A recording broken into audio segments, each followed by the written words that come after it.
most of my life it was people analytics, of course, but today it's going to be a quite different topic. I would like to talk about borders, but a little bit different borders, invisible borders.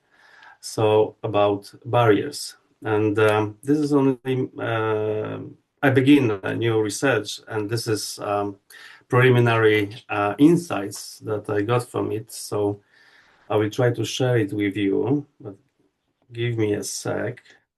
I'm not familiar with Zoom. This is something new for me. Okay, but I hope it works now. Yes, it works. Everything is Okay, perfect.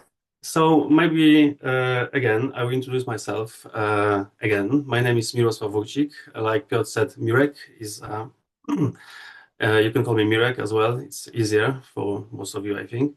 I'm from the Warsaw University of Technology, Faculty of Management, and today I would like to present you a topic title, like I said before, Invisible Borders, Why Tourism Doesn't Always Build Bridges. And this presentation is a part of my ongoing research, which aims to develop a taxonomy of barriers that reduce the ability of tourism to support lasting intercultural relationships. All this research is still in progress. I have already identify some initial insights that I would like to share with you today, but something doesn't work. But I would like to start with something obvious, something that most of you understand, but it's still worth emphasizing, that tourism is a phenomenon with a strong potential to build connections between cultures, societies, and nations by enabling travel and contact with different ways of life. Tourism creates opportunities for dialogue, learning, and mutual understanding. And in this sense, tourism can be seen as a natural way of crossing borders, but of course, not only those geographical ones, but also cultural, social, and symbolic. And its ability to connect people across difference is significant and difficult to question, but there always have to be some buts.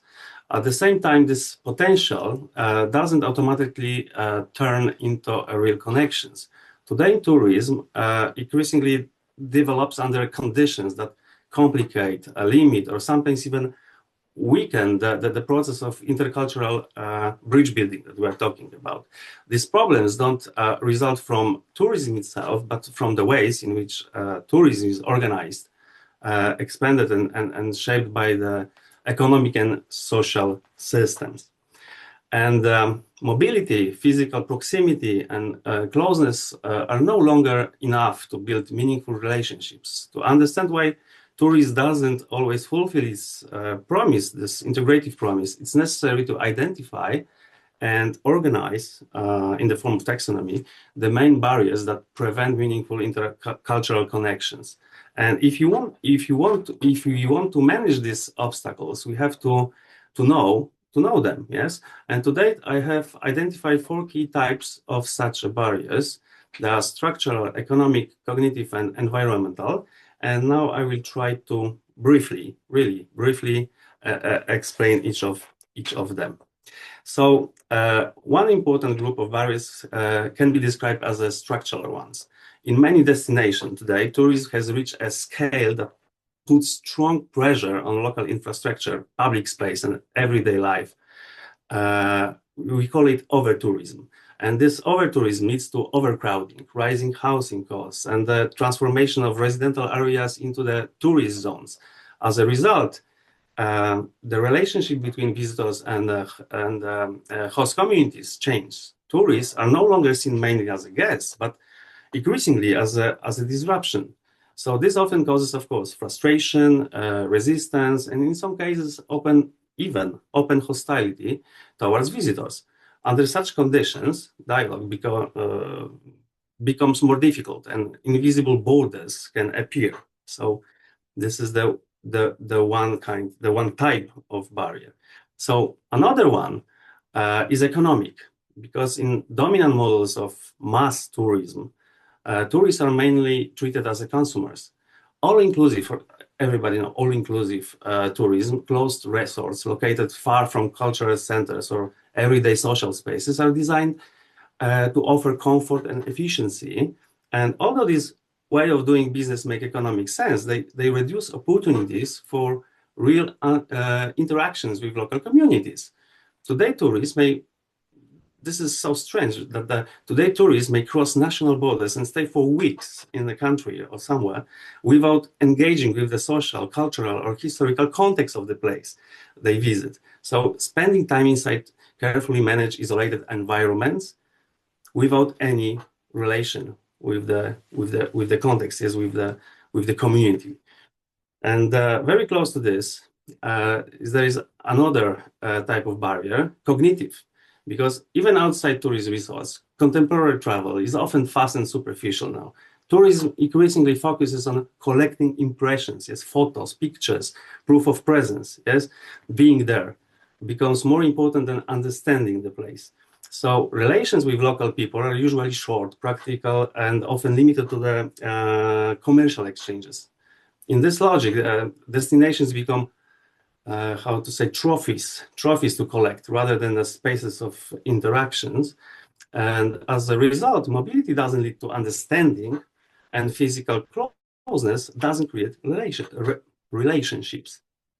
And that was the third type of barrier in my taxonomy. And last one, the fourth one, is linked to environmental issues. Unsustainable tourism can damage the environment, that's obvious, use up local resources, harm ecosystems over time. This affects not only nature, but the quality of life and social cohesion of local communities. And when tourism is not seen as beneficial for both sides, trust and openness toward visitors decrease. Over time, this weakens, of course, the conditions needed to build interactual connection, the bridges we are talking about. And to make it together, to combine it, to aggregate these things I was talking about, those barriers shows that tourism fails to build bridges, not because it lacks potential, but because of the conditions in which it operates, structural, economic, cognitive, environmental barriers combine to create invisible borders that separate tourists from host communities, even when they share the same physical space. So we are together, but we are not together. Yes, we are close, but we are far. Identifying these barriers doesn't weaken the transformative potential of tourism.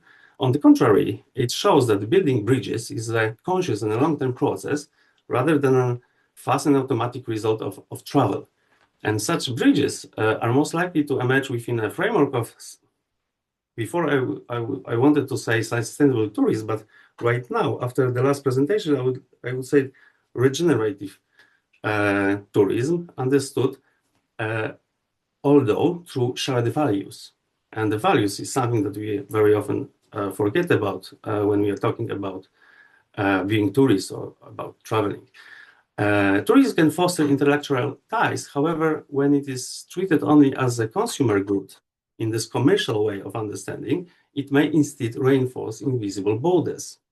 So this is those problems that are barriers in the process of building bridges. And of course, the things I was talking about are just my preliminary findings. So maybe there is a lack of something. But however, I hope to present you a full results of this research during our wonderful conference, EATSA conference in Poland this year, during the holidays. So thank you very much. I tried to be as fast as possible, and I hope we'll see all together.